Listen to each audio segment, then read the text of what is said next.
హైదరాబాద్లో ఎంఐఎం నాయకుడు అసదుద్దీన్ ఓవైసీపై బీజేపీ మాధవి లతను అభ్యర్థిగా పెట్టారు.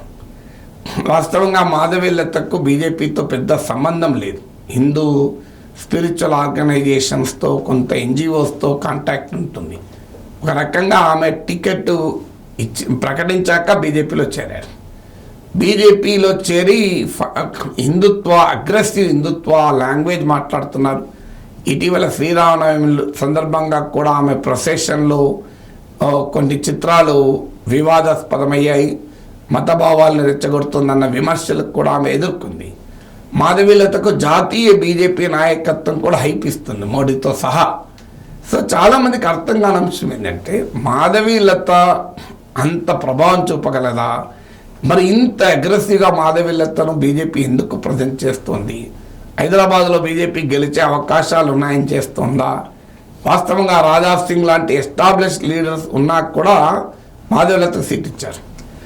సో ఆమెకు ఎందుకు సీట్ ఇచ్చారంటే, హైదరాబాదులో ఓవైసీని ఓడించడం కన్నా కూడా ఓవైసీని బీజేపీ బలంగా ఎదుర్కొంటోంది, ఓవైసీని బీజేపీ ఓడించడానికి సర్వశక్తులు ఒడ్డుతోంది అన్న సంకేతం దేశంలో ఇవ్వడం అనేది బీజేపీ లక్ష్యం. చాలామందికి ట్రిగర్ అర్థం కాదు. ఈ Madhavi Latha phenomenon is not for Hyderabad ఎలక్షన్ల కొరకు, తెలంగాణ కొరకు మాధవీలత ఫినామినన్ కాదు. దేశవ్యాప్తంగా ఎంఐఎం బీజేపీ ప్రయోజనాలను కాపాడే రీతిలో ఎన్నికల్లో పోటీ చేస్తాడు. ఇప్పుడు తెలంగాణలో అనేక జిల్లాల్లో ఎంఐఎంకు కాస్త కూస్త బలం ఉంది, కానీ ఎంపీగా ఒక్క హైదరాబాదులో మాత్రమే పోటీ చేస్తున్నాడు. కానీ మీకు తెలంగాణలో 7 అసెంబ్లీ ఎన్నికలకు 7-8 అసెంబ్లీ సీట్లకు మాత్రమే ఎంఐఎం కన్ఫైన్ అవుతుంది. తెలంగాణ అంతటా పోటీ చేయదు. కానీ యూపీలో, బీహార్లో, దేశంలో, పశ్చిమ బెంగాల్లో అనేక సీట్లకు పోటీ చేస్తామంటూ ముందుకు వస్తుంది. దీని సంకేతం ఏంటి? తెలంగాణలో బలమున్న చోట స్వరాష్ట్రంలో పోటీ చేయకుండా దేశమంతా ఊరేగడంలో ఓవైసీ లక్ష్యం ఏంటి అంటే, తెలంగాణలో అధికారంలో ఉన్న పార్టీతో అంటకాగుతుంది ఎంఐఎం.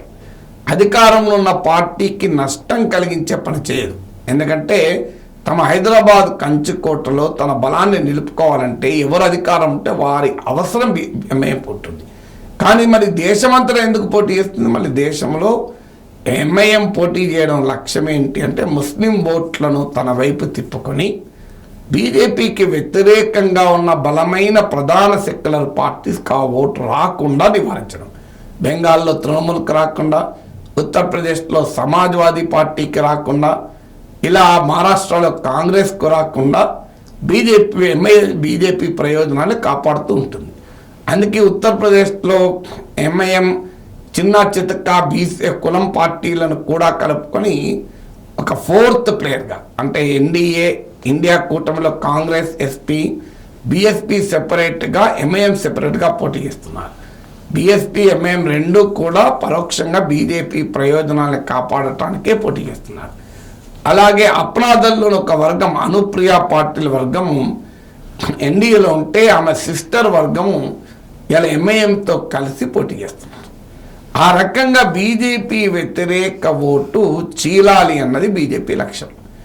ఆ లక్ష్యానికి చాలా కాలంగా ప్రయత్నం చేస్తున్న ఓవైసీ ట్రూ కలర్ ముస్లింలకు అర్థం అవడం మొదలైంది. సో ఓవైసీ అల్టిమేట్గా బీజేపీ ప్రయోజనాన్ని కాపాడుతున్నాడు, అమిత్ షా డైరెక్షన్లోనే పనిచేస్తున్నాడు అన్న అనుమానాలు పెరిగాయి. తెలంగాణ అసెంబ్లీ ఎన్నికల్లో రేవంత్ రెడ్డి ఆరోపణ కూడా చేశాడు. అమిత్ షాకి అత్యంత సన్నిహితుడు ఓవైసీ ఇంట్లో డిన్నర్ చేసి కర్ణాటకకు వెళ్ళాడు అని కూడా ఒక నిర్దిష్టమైన ఆరోపణ చేసిన ఇంతవరకు బీజేపీ కానీ ఎంఐఎం కానీ దాన్ని ఏమి తీవ్రంగా ఖండించలేదు, ఏదో కామెంట్ చేసి వదిలేశారు. అందువల్ల అమిత్ షా డైరెక్షన్లోనే ఓవైసీ బీజేపీ ప్రయోజనాలకు పనిచేస్తున్నాడు అన్నది దేశమంతటా ముస్లిం సెక్షన్స్లో అనుమానం పెరిగింది.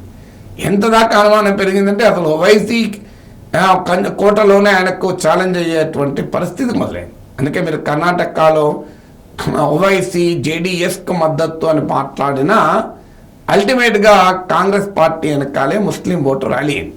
ఇటీవల తెలంగాణ అసెంబ్లీ ఎన్నికల సమయంలో ఓవైసీ బీఆర్ఎస్తో ఉన్న బీజేపీ కన్నా బీఆర్ఎస్ కన్నా కూడా కాంగ్రెస్ పైన ఎక్కువ విమర్శలు చేసినా అల్టిమేట్గా ముస్లిం ఓటు కాంగ్రెస్ కూడా గణనీయంగా షిఫ్ట్ అయింది.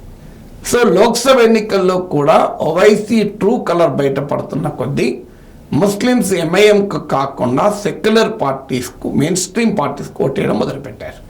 సో అందువల్ల ఇప్పుడు బీజేపీకి తక్షణ అవసరం ఏంటంటే ఓవైసీ క్రెడిబిలిటీని పెంచాలి. ఓవైసీ క్రెడిబిలిటీని ముస్లింలు పెంచాలి. ఓవైసీ బీజేపీకి మిత్రుడు కాడు, బీజేపీకి శత్రువే.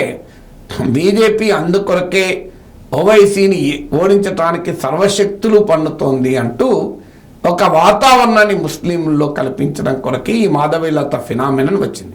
అందువల్ల మాధవీలత చుట్టూ ఉన్న హైప్కు అసలు కారణం హైదరాబాద్లో లేదు, అసలు కారణం యూపీలో ఉంది, నార్త్లో ఉంది, ఇతర స్టేట్లో ఉంది. అందుకే ఇటీవల ఓవైసీ జూనియర్ అక్బరుద్దీన్ ఓవైసీ ఒక కామెంట్ కూడా చేశారు, మమ్మల్ని చంపడానికి ప్రయత్నం జరుగుతోంది అంటూ తమకు ప్రాణభయం ఉన్నదని ఒక కొత్త థీసిస్ మొదలుపెట్టారు. అంటే తమను ఏదో బీజేపీ వాళ్ళు చంపుతారనేటువంటి మెసేజ్ ముస్లింలో పంపించి ఓవైసీ అనే వ్యక్తి అసలు బీజేపీతో కలవడం ఏంది, బీజేపీని మోడీని ఓడించడానికి కంకణం కట్టుకున్న నాయకుడు అన్న వాతావరణాన్ని బిల్డప్ను ఇవ్వటం కొరకు ఇవాళ ఓవైసీ పైన బీజేపీ ఇంత సీరియస్గా ఫైట్ చేస్తున్న వాతావరణాన్ని క్రియేట్ చేస్తున్నారు.